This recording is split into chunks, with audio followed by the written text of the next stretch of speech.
Thank you, everybody, for coming. This is our second Speak Out, Reach Out of our semester, and we are collaborating with ADAPT this week because they are hosting a Special Olympics basketball game on Saturday, so you should definitely attend that. So we have Amanda Doersch, who is from ADAPT, and she's going to be talking about utilizing passions to overcome challenges.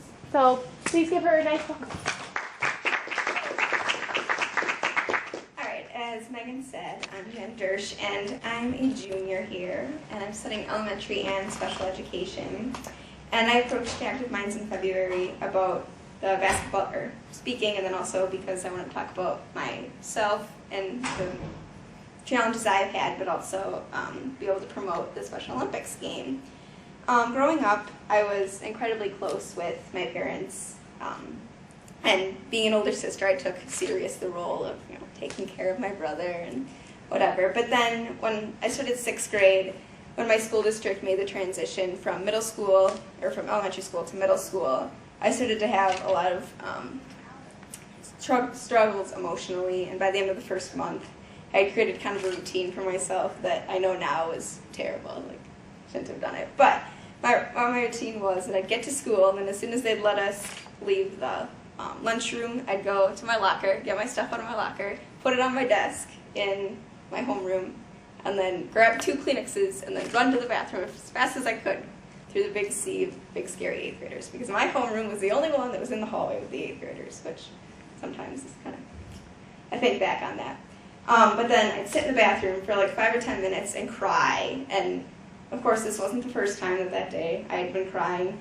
Usually before I left for school every morning, my mom would be getting my coat on and be like, "Mom, I don't want to go to school today." And a couple times, I was talking to her about this, and she says that this never happened, but I know it did. She called me in a couple times because I got myself so worked up that I probably would not have been able to focus. And I even figured out how long into the school day I had to fake sick to stay home all day. And kind of once I figured that out, I remember my mom knew what was kind of through that, everyone kind of put their information together and found out that I was having some issues. And so my mom had me start seeing a psychologist, and after even the first meeting, she diagnosed me with separation anxiety. And I went through meetings for about 2 or 3 months, and by the end of and middle of January, I pretty much kind of figured out what I needed to do and was able to go to school every day, and didn't have a lot of issues, but when they did arise, I kind of knew what to do. But looking back on my elementary school days, I learned kind of a lot about myself. I didn't like going to sleepovers. I didn't like going to things that my parents wouldn't be there. So I still kind of have issues with that, but I've learned to kind of be okay with it. Now, fast forward to 4 years ago or so, when I made a decision to tour some crazy little mini school on the shores of Lake Michigan. And my mom practically dragged me because I was convinced I was going to go to UW-Oshkosh, and it's just going to be this nice little, easy, not far from home.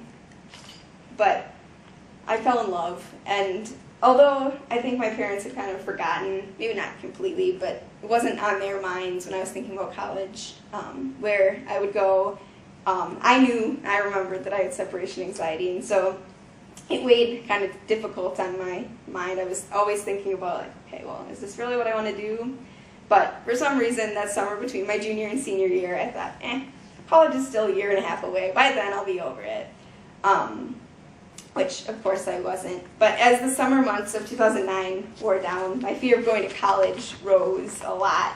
And I'd never talked to my parents about it because I was afraid that they were going to be like, okay, well, we're going to go back to the psychologist, because I didn't like it when I went the first time.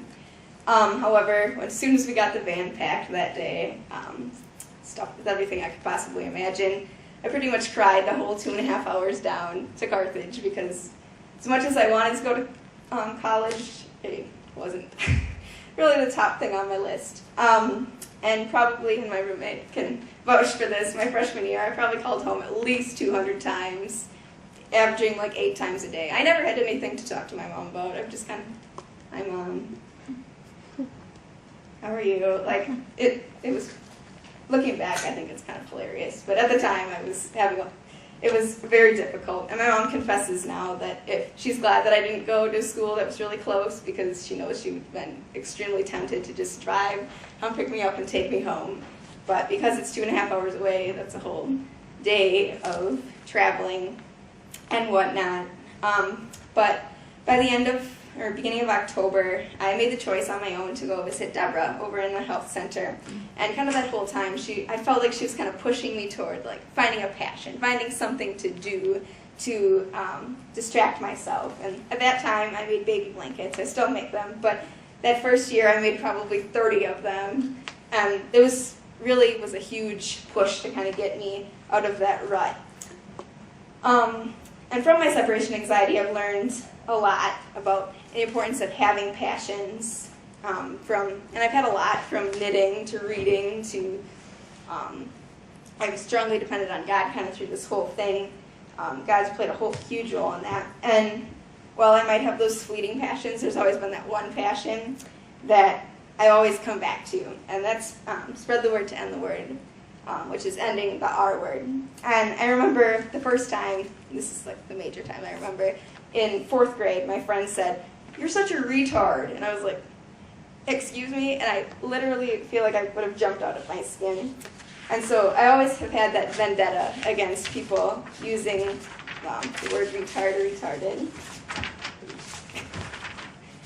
But our generation is lucky. We get to be the ones that really get to make the change and the words that society uses. In 1975 was the first time that it was illegal, or not, when it was mandated that you educate people with special needs. However, even after that time, the special ed room was like down the hall by the boiler room, where probably your parents didn't even know that there was such a room in their school. But honestly, in the last like 10, 15 years, which was when we were in school, there's been a huge push for like greater acceptance and inclusion. So we were like educated right next to someone who might have a disability, which is pretty awesome for us that we get to be in charge of that. All right. This is my family. So as most of you probably noticed fairly quickly, my brother fails on society's norms. He does have Down syndrome, which in layman's terms basically just means that he learns slower and his physical growth is just slower, even though I'm pretty angry. He's getting taller than me. It's okay though.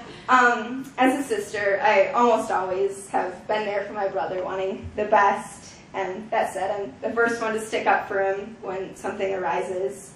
I remember times growing up when we'd be in the grocery store shopping and people would be like staring at us, and if eyes could kill, like I killed all those people because I would just like stare back at them intently so that they would stop. Most of the time they never noticed. But as I grew older, I realized that words have a huge impact on people, and it'll take my whole life to remember the number of times I've heard people say the R word, and the implication that it has on people like myself who love and care for someone that has a disability is it makes them feel like that person, so my brother, is like a less valued part of society, that he doesn't matter as much as everyone else.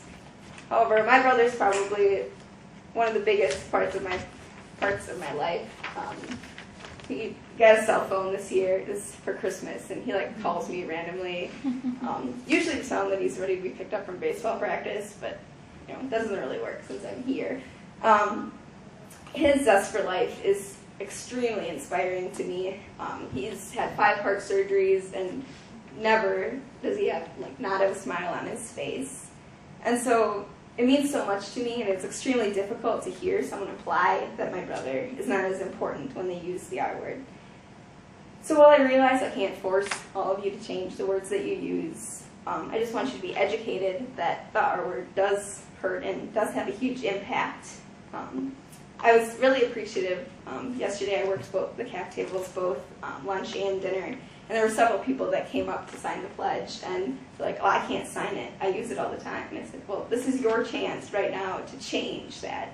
So I appreciate those people's honesty to say, I use the word.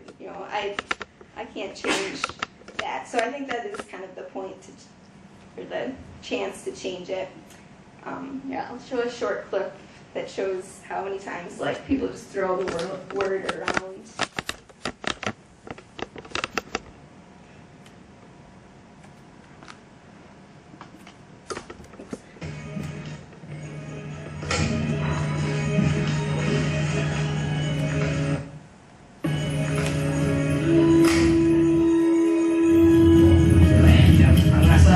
So retarded, man. Are you kidding me? Don't waste my time. It was retarded. I can't believe you gave me a D on that paper. He's so retarded. Ask her out, right?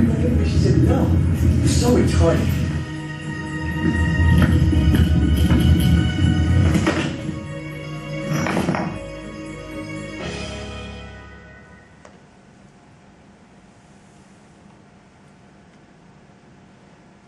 Hey, Grammy, now.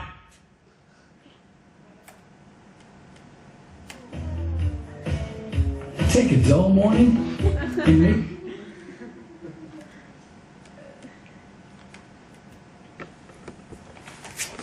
So like as most you can see, like they're not using the word in some of those situations to be demeaning, but like that's how it comes across to someone like myself. You know, I was actually standing by the cap tables yesterday, and there were people walking down the steps, and like, that was so retarded when you did that, and I was like, it took me aback, you know, because a lot of times, you know, it's amazing to me how many people have already signed the pledge in 24 hours of us talking about it.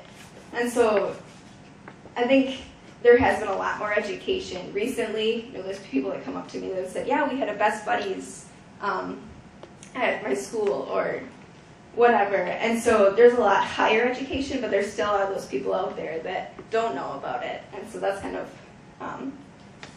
what I kind of want to talk about. So I encourage you all to sign the pledge and make a concerted effort to make the new word respect. But similar to mental illness, people with disabilities don't want the stigma that comes with it. They want to be accepted like everyone else. They want to move beyond that struggle that they're having. And while I'm open with people with about my separation anxiety, there's still times that I feel like there's like, oh, you're different. Like, you're different than us. And I don't want to feel that way. And I know that my brother, although he's never like expressed this, he wants to be like everyone else. His dream job right now is to be the coach of the Green Bay Packers. And so he obviously is not going to be able to achieve that. And so it's been very difficult kind of for my parents and I to be like, okay, you're going to have to be able to read, you're going to have to be able to write, you have to be able to do math. And those are like the three biggest areas. And so I think he's kind of realizing that that it's not going to be completely possible. But I also think that he's done a lot for me, just kind of be able to work past that. And our school district is really good, and this past school year as a freshman, he was, well, last year he was the baseball manager, and then this fall he was our football manager. And so it's amazing. I've gone to a couple of their games, and there's pictures on Facebook that he's standing with the whole team, and they've got their arms around him. And when I was growing up, my mom was always thought that I'd be the one that, you know, I'm out with my friends on Friday night. I was the one that was sitting at home, you know, watching TV or whatever, whereas my brother's the one that's out on the football field.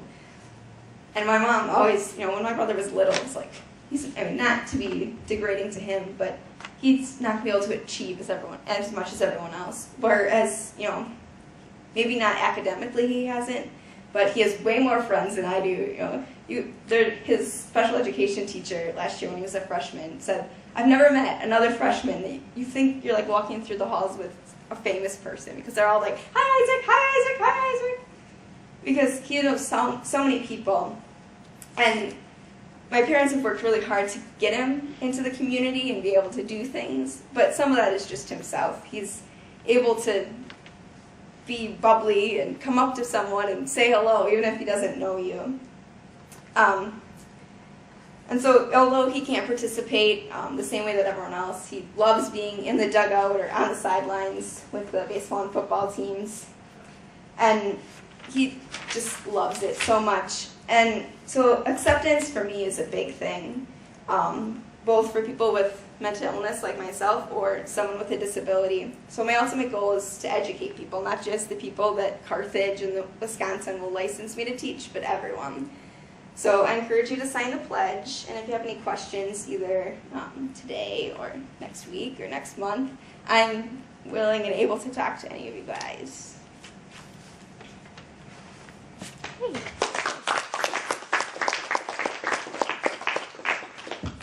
Does anybody have any questions for Amanda right now that you'd like to throw out at her while she's up there? Okay, if not, I'm sure you can talk to her afterward, like she said. So just a couple